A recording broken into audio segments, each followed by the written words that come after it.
Hello दोस्तों, स्वागत है आप सभी का एक और नए वीडियो में। यहाँ पर अर्धवार्षिक परीक्षा जीव विज्ञान में आपका स्वागत है। जो आपका जीव विज्ञान का पेपर है उसका पूरा सॉल्यूशन बताया जा रहा है A to Z सभी।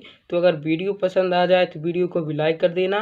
और ये जो क्वेश्चन के आंसर है इसको मैं यही में याद करवाऊँगा। सिर्फ आपको वीडियो देखनी है और आपको ज़्यादा याद करने की ज़रूरत नहीं पड़ेगी, इसलिए मैं अभी इनको याद करवा देता हूं और आप जाकर सिर्फ लिख दीजिए।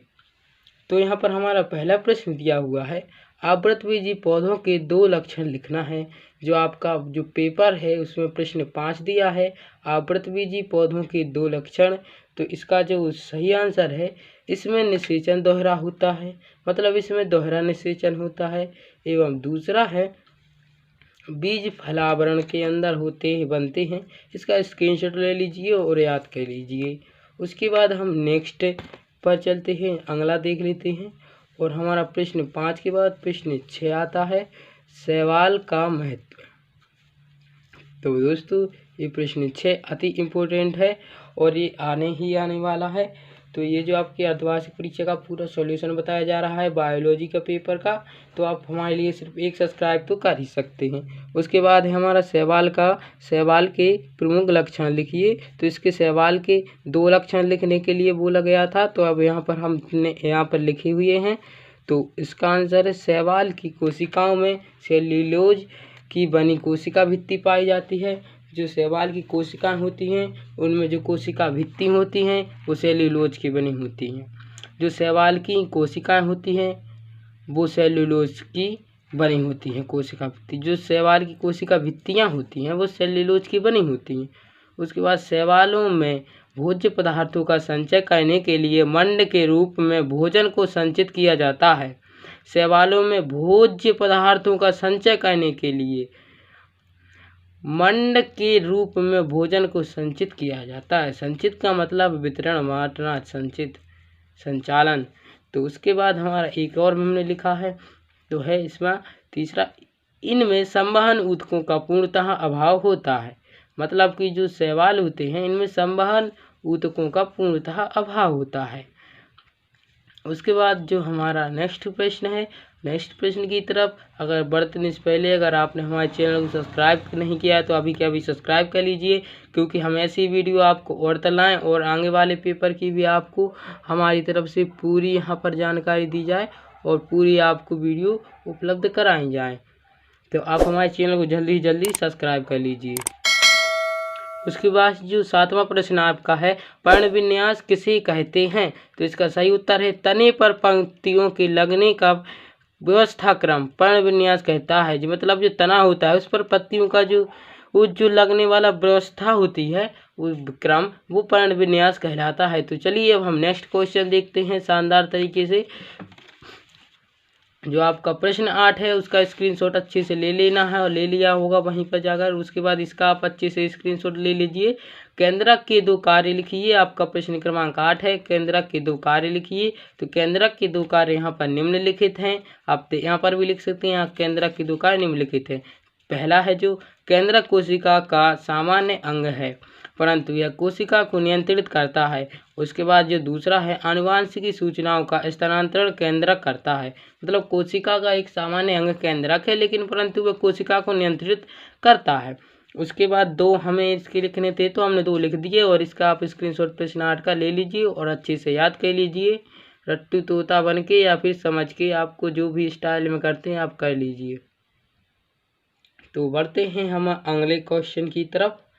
तो प्रश्न क्रमांक नेक्स्ट है, इसका स्क्रीनशॉट अच्छे से ले लीजिए। उसके बाद प्रश्न क्रमांक 9 है, जो आपको आया है, मतलब प्रकाश संश्लेषण का समीकरण लिखिए। तो प्रकाश संश्लेषण का समीकरण लिखिए। तो आपको यहाँ पर CO2, यहाँ पर CO2 भी आप सिर्फ लिख सकते हैं और H2O और सूर्य का प्रकाश हरित लवक, और यहाँ से इसको उतार सकते हैं CHO6 CH2O प्लस CO2। तो यहाँ से आपको इस पूरे सूत्र को याद कर लेना है और अच्छे से परीक्षा में लिख कर आना है। ऐसा कहीं ऐसा छाप दीजिए, आपको पूरे नंबर दे दिए जाएंगे। और ये मैं आपको बता दूं कि पूरे क्वेश्चन जो मैं आपको बता दूँ आंसर पूरे सही है, रियल। यदि कोई आपका टीचर गलत काढ़े या निकाले तो आप हमारी वीडियो को ओपन करके बता सकते हैं। पूरे सही आंसर बता दिए जा रहे हैं। वीडियो को बस एंड तक बने रहना है और अगर आपको और वीडियो को लाइक कर देना है। उसके बाद जो प्रश्न क्रमांक 10 है, प्रश्न क्रमांक 10 का उत्तर आप यहाँ पर देख लीजिए कि C3 पौधों की विशेषताएं लिखनी है आपको प्रश्न क्रमांक 10 में। तो C3 पौधों की विशेषताएं, इसमें केल्विन चक्र मीसोफल में होता है। दो लिखने को बोला गया है, 2 केल्विन चक्र की। तो ये पौधे सामान्य वातावरण से अनुकूलित होते हैं। इसमें केल्विन चक्र में मीसोफिल होता है वो केल्विन चक्र में होता है C3 पौधों में, और जो इसमें अनुकूलित होते हैं सामान्य वातावरण के लिए। चलिए हम नेक्स्ट देख लेते हैं। नेक्स्ट है हमारा क्वेश्चन 11। क्वेश्चन 11 दिया है द्विबीजपत्री पौधों की विशेषताएं लिखिए। तो द्विबीजपत्री जो पौधे होते हैं उनकी विशेषताएं यहाँ पर 2 बताई जा गए पूछी थी, तो हमने 2 ही लिखी हैं, ज़्यादा नहीं लिखी हैं। और अब यहाँ पर इसका उत्तर में आप लिख सकते हैं कि द्विबीजपत्री पौधों की विशेषताएं निम्नलिखित हैं, और आप इनको दोनों को उतार सकते हैं। चलिए मैं बता देता हूं, यदि आपको डाउट हो तो वो सबको खत्म हो जाए। इनकी जड़ों में संवहन फूलों की संख्या प्रायः 2 से 6 होती है। मतलब इनमें जो फूलों की संख्या होती है फूलों की, और इसमें संख्या जो है 2 या 6 के बीच में होती है, 2 से कम नहीं, 6 से ज़्यादा नहीं। उसके बाद है जो दूसरा इनकी पत्तियों में जालिकावत सिरा विन्यास पाया जाता है। इनकी पत्तियों में जालिकावत सिरा विन्यास पाया जाता है। उसके बाद हम नेक्स्ट क्वेश्चन देख लेते हैं। उसके बाद जो नेक्स्ट है, उसके बाद जो क्वेश्चन 12 का उत्तर है श्वसन गुणांक किसे कहते हैं। तो इसका आंसर है श्वसन की क्रिया में मुक्त हुई कार्बन डाइऑक्साइड एवं अवशोषित हुई ऑक्सीजन के अनुपात को श्वसन गुणांक कहते हैं। श्वसन की क्रिया में मुक्त हुई कार्बन डाइऑक्साइड एवं अवशोषित हुई ऑक्सीजन के अनुपात को श्वसन गुणांक कहते हैं। अब हम इसके आगे इसका एक जो थोड़ा आगे सूत्र है श्वसन गुणांक का, उसको भी हम आपको दिखा देते हैं, तो आप देख सकते हैं। तो भाइयों और बहनों, आपको श्वसन गुणांक का सूत्र भी लिखना है, अपनी मर्जी से लिख लो, क्योंकि ये मैं ऐसे सटीक क्वेश्चन करवा रहा हूँ जिससे आपकी नंबर ना कटें। मैं आपको बता दूं कि इसकी नंबर ना कटें, ऐसे सटीक आंसर, इसलिए इसका सूत्र भी आप लिख सकते हो। आसान है। श्वसन गुणांक RQ बराबर मुक्त हुई CO2 का आयतन बटा अवशोषित O2 का। CO2 मतलब जी तो पता है, CO2 मतलब कार्बन डाइऑक्साइड, O2 मतलब ऑक्सीजन अणु का आयतन। ठीक है। उसके बाद है क्वेश्चन 13 जो आपको पूछा गया था। क्वेश्चन 13 है जो क्वेश्चन 12 के बाद क्वेश्चन 13 क्या दिया हुआ है, स्क्रीनशॉट लेते चलिए सभी का। क्वेश्चन 13 स्तनधारी वर्ग के 3 लक्षण लिखिए। क्वेश्चन 13 था स्तनधारी वर्ग के 3 लक्षण, तो इसका 3 लक्षण और उदाहरण हमने दे दिया है, आप देख सकते हैं, स्क्रीनशॉट भी ले सकते हैं और इस बार इसको समझ सकते हैं। तो स्तनियों में मतलब स्तनधारियों में, यहाँ पर स्तनियों लिखा हुआ है तो स्तनधारियों में भी लिख सकते हैं आप। स्तनियों सही है, लेकिन जैसे हम इंडिया में रहने वाले इंडियन कहलाते हैं, तो इसलिए स्तनधारी वर्ग के स्तनियों कहलाते, स्तनी कहलाते। तो स्तनियों को त्वचा पर बाल पाए जाते हैं, मतलब त्वचा रोम से ढकी होती है, इनकी त्वचा पर बाल पाए जाते हैं। और इनमें कर्णपल्लव मतलब ईयर पिन्ना पाए जाते हैं, इनके कर्णपल्लव पाए जाते हैं। और इनकी त्वचा पर सफ़ेद एवं तेल की ग्रंथियाँ होती हैं, वो भी सफ़ेद होती हैं। तो यहाँ पर उदाहरण है खरगोश, कंगारू और मानव आदि का उदाहरण है। चलिए उसके बाद हमारा क्वेश्चन नंबर 14 क्या कहता है हम देख लेते हैं। उसके बाद जो हमारा नेक्स्ट है क्वेश्चन नंबर 14, इसमें यूकेरियोटिक और यूकेरियोटिक कोशिका में अंतर लिखना है। तो आप देख सकते हैं, वैसे तो मैं इन पर एक वीडियो पहले ही बना चुका हूं, अगर आपने नहीं देखी तो आप देख सकते हैं, आप यहीं से देख लीजिएगा, कोई 3-4 अंतर आप देख लीजिएगा। यहाँ पर पहला अंतर है कोशिका भित्ति प्रोटीन तथा कार्बोहाइड्रेट की बनी होती है।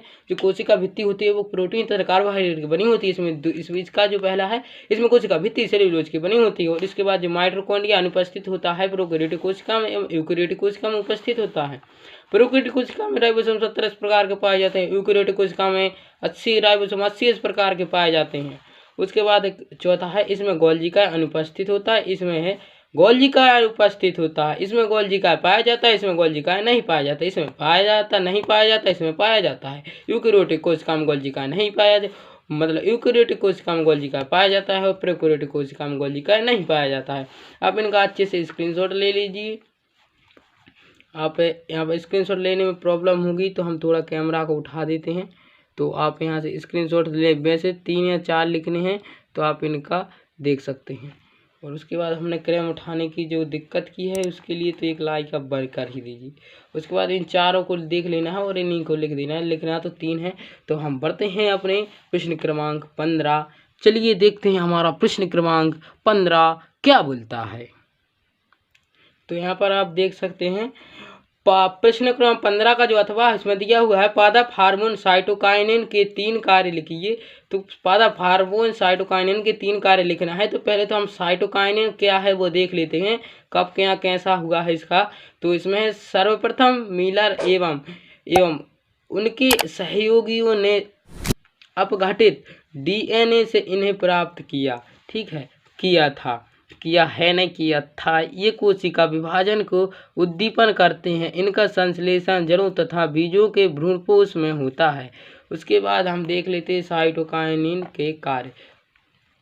और यदि आपको इसका पीडीएफ चाहिए, क्योंकि आप स्क्रीनशॉट यहाँ पर लेने में दिक्कत होगी आधे की, तो पीडीएफ चाहिए तो वो टेलीग्राम पर डल चुका है और पीडीएफ केवल हमारे सब्सक्राइबरों को ही मिलेगा और किसी को नहीं मिलेगा पीडीएफ। चलिए हम उसके बाद अब कार्य देख लेते हैं। तो साइटोकाइनिन के कार्य यहाँ पर एक कोशिका विभाजन को प्रेरित करते हैं। जो साइटोकाइनिन होते हैं वो कोशिका विभाजन को प्रेरित करते हैं, लेकिन इसके लिए ऑक्सिन होना आवश्यक है। आप समझ गए होंगे जो बायोलॉजी पढ़ते हैं अच्छे से। तो दूसरा है साइटोकाइनिन में पौधों की आकार की प्रकृति को बदलने का गुण पाया जाता है। इसका स्क्रीनशॉट ले लीजिए, सबका स्क्रीनशॉट लेते चलिए, समय बहुत कम है एवं मैं आपको समझाने की पूरी कोशिश कर रहा हूँ। उसके बाद है इनका प्रयोग बीजों तथा पौधों के दूसरे अंगों की प्रसूति नष्ट करने के लिए भी किया जाता है। तो चलिए हमने इसमें साइटोकाइनिन समझा एवं उसके कार्य देखे और ये उसके महत्व भी हो जाएंगे एवं इसके उपयोग भी यही हो जाएंगे। तो यदि आपको हमारी इस वीडियो को पसंद आए और आपको पीडीएफ चाहिए तो टेलीग्राम पर मिल जाएगा, केवल हमारे सब्सक्राइबर ही देख सकते हैं उसको। तो आप देख लीजिएगा पूरी तरह से। तो हम बढ़ते हैं नेक्स्ट प्रश्न की तरफ। तो फिर उसके बाद हमारा अगला प्रश्न है दीप्तिकालिका क्या है।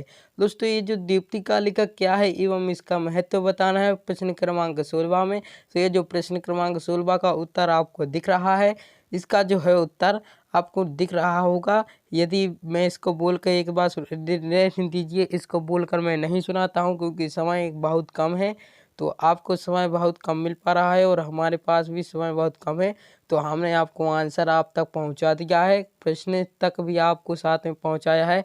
तो आप इसी बात पर एक लाइक कर दो और बहुत मेहनत से ढूंढने पड़े हैं एक एक के उत्तर। तो इसी बात पे एक और लाइक कर दो और इसी बात पे एक और चैनल को सब्सक्राइब ध्यान से कर लेना। आप नहीं किया है तो आप कर ही लो।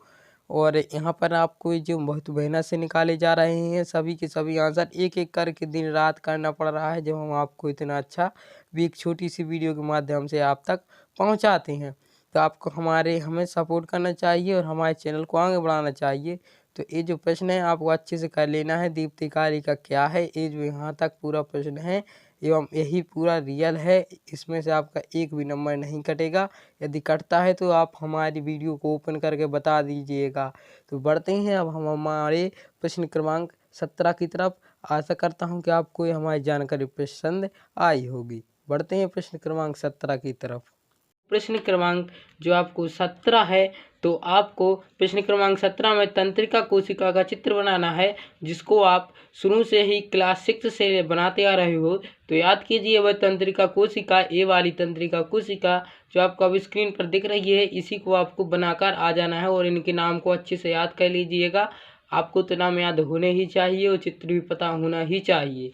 तो आपको इसका ज्ञान हमने ये दे दिया है, इसको अच्छे से कंठस्थ कर लो, इस चित्र को अच्छे दिमाग में डाल लो, घुसेड़ लो, जो भी कर सकते हो कर लो, लेकिन ये आपको ध्यान में आ जाना चाहिए इसके चित्र, इसका नामांकन। तो चलिए नेक्स्ट प्रश्न की तरफ।